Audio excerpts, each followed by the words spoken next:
자, 최근 데이트 폭력에 대한 소식을 저희 YTN이 단독으로 여러 차례 보도를 해드리고 있는데요. 이번에는 전 남자친구의 폭행에 시달리던 여성이 이 폭력을 막아서다가 쌍방폭행으로 입건되는 일이 알려졌습니다. 자, 경찰과 여성의 주장 들어보도록 하겠습니다. 넌 내가 가만히 안 놔둘 거야. 우리 헤어졌어요. 너는 내가 평생 가만히 안 놔둘 거야. 자기를 찌르고 말하고 그러지 않고서는 안 보내준다고. 나가는 중에 밀치고 나가도 안 비켜주니까.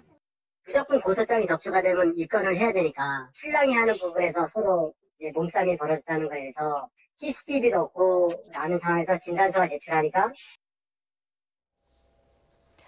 네, 가해 남성과 피해자 여성의 전화 통화 내용까지 저희가 앞서서 전해드렸는데 이 전화 녹취 부분을 들어보면은 폭언뿐만 아니라 폭력도 그동안 해왔던 것으로 보여요. 그렇습니다. 집안에 가둬가지고 이 가해 남자가 이 갈비뼈 때려가지고 갈비뼈 2대가 부러져가지고 사주의 상해를 입을 정도거든요.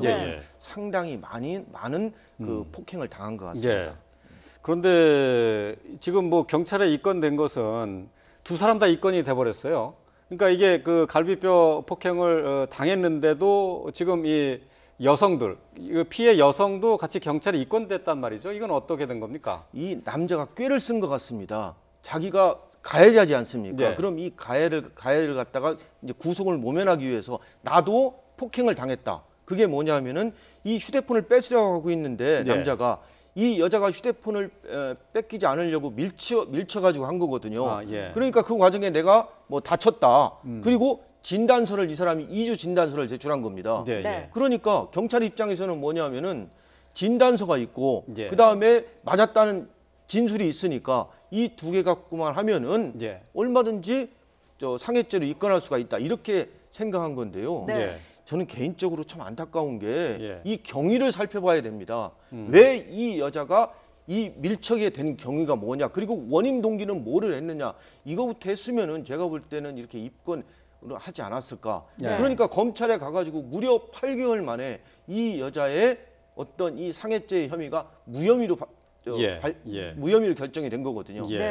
자, 지금 앞서서 지금 그 관할 경찰서 그 관계자의 그 얘기를 들어보니까 고소장이 접수가 되면은 우리는 당연히 입건할 수밖에 없다 하고 얘기를 하는데 그 맞는 얘기입니까? 이거 관행이 잘못됐습니다. 그 고소장의 내용 중에 수사를 해봐가지고 피의자를 입건 가치가 있다고 생각하면 입건을 해야지. 아니 무조건 고소장 접수해가지고 피고 소인을 갖다가 피의자 신문조사 받는다. 그러다 보니까 우리나라의 많은 사람들이, 대부분 사람들이 고소만 제기하면 피고 소인은 무조건 피의자로 입건이 됩니다. 그래서 이러한 입건 만능주의의 관행에서 벗어나야 한다고 생각합니다. 그리고 진단서도 마찬가지입니다. 진단서라는 것은 이 상처를 입었다라는 그러한 증거에 불과한 것이지 이 사람이 때려가지고 이 상해가 냈다는 그 증거는 아니거든요. 근데 너무 진단서에 의존하다 보니까 사람들이 허위 진단서를 막 떼는 경우가 많습니다.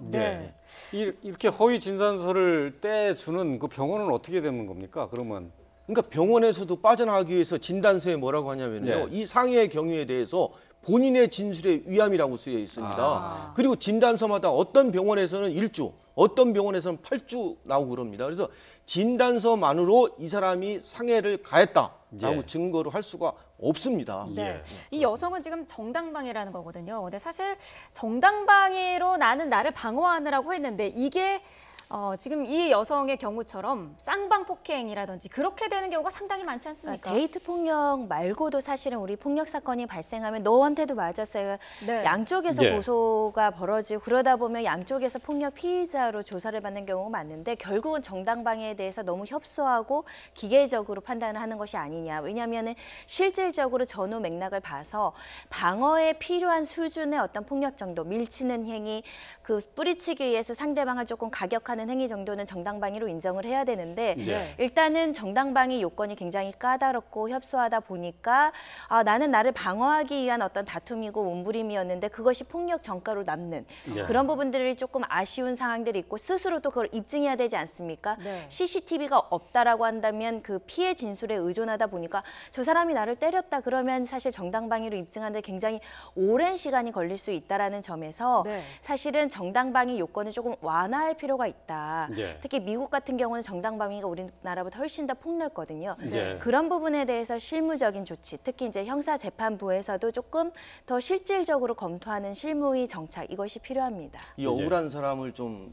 방지하려면은요. 네. 쌍방 폭행 사건인 경우에는 경찰이 현장 검증을 좀 해야 됩니다. 예. 그리고 미국은 왜 이렇게 넓을 수밖에 없냐? 미국은 총기 소지가 법적으로 허용된 국가거든요. 우리는 아니기 때문에 정당방위 요건이 좁습니다. 그리고 아까 제가 얘기한 것처럼 왜 쌍방 폭행은 무조건 다 입건하느냐? 예. 이걸 한쪽만 입건을 하다 보면은 나중에 이 사람한테 편중 수사했다, 편파 수사했다고 그래가지고 민원을 답니다. 예, 예. 그러니까 수사기관이 그냥 다 같이 입건해버리고 예. 정 억울하면은 당신 변호사 선임해가지고 법정 가서 다투라 이렇게 하게 됩니다. 네. 그러다 보니까 많은 사람들이 정말로 방어적인 폭력을 방어적인으로 행사했음에도 불구하고 예, 예. 전과자로 남게 되는 경우가 있습니다. 이거 정말 검찰과 경찰에서 억울한 사람들 예. 이 좀 걸러내줘야 한다고 예. 생각합니다. 현재로서는 그렇게 억울한 피해자가 되지 않을 방법이 지금 없는 건가요? 그러면? 있습니다. 왜냐하면 우리가 휴대폰이 있지 않습니까? 예, 예. 그러니까 항상 그러거든요. 사실상 증거는 경찰이나 수사기관이 해야 됩니다. 예. 그런데 내가 방어적으로 행사했다. 이거 증거를 그 사람으로 증거를 대라고 합니다. 어렵더라도요. 예. 휴대폰의 녹화 장치 있지 예, 않습니까? 예, 예. 억울할 것 같으면 찍어두는 게 낫습니다. 근데 뭐 싸우는 마당에 그렇죠. 그거를 들고 그런데 찍기는 말이라도 예, 예. 그러니까 우리가 꼭 녹화 장면이 중요한 게 아니라 이 사건인 경우에도 경찰이 그랬거든요. CCTV가 없어가지고 우리는 입건할 수밖에 없었다. 네. 예. 말이라도 녹음이라도 예. 예.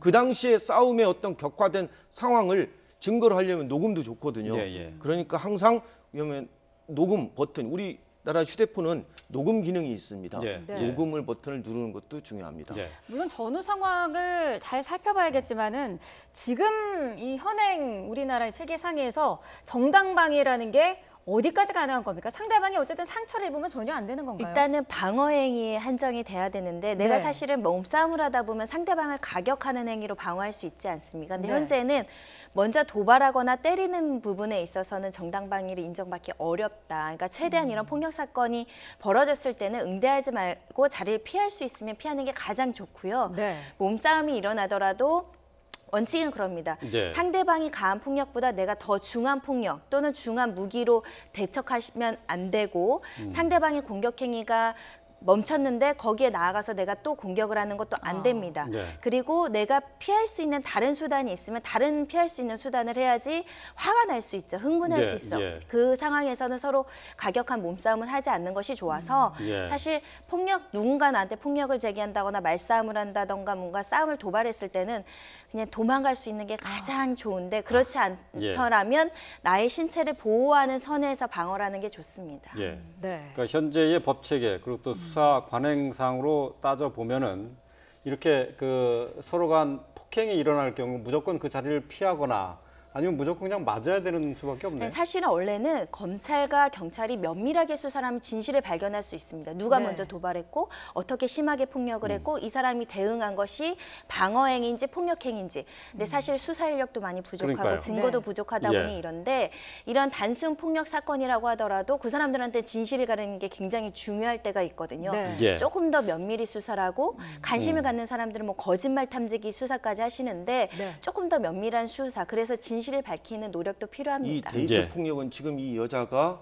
이 심리적인 트라우마를 겪고 있거든요. 예. 네. 데이트 폭력은 제일 중요한 게 피해자의 신변 보호하고 가해자의 격리 조치입니다. 예. 그리고 접근 금지 조치가 이루어져야 됩니다. 그런데 이 데이트 폭력에 관해서는 이러한 법 규정이 없습니다. 이러한 법 규정 정비도 필요할 것 같습니다. 예, 알겠습니다. 자, 데이트 폭력으로 억울하게 고생을 한 여성 피해자의 사례를 저희가 짚어봤습니다.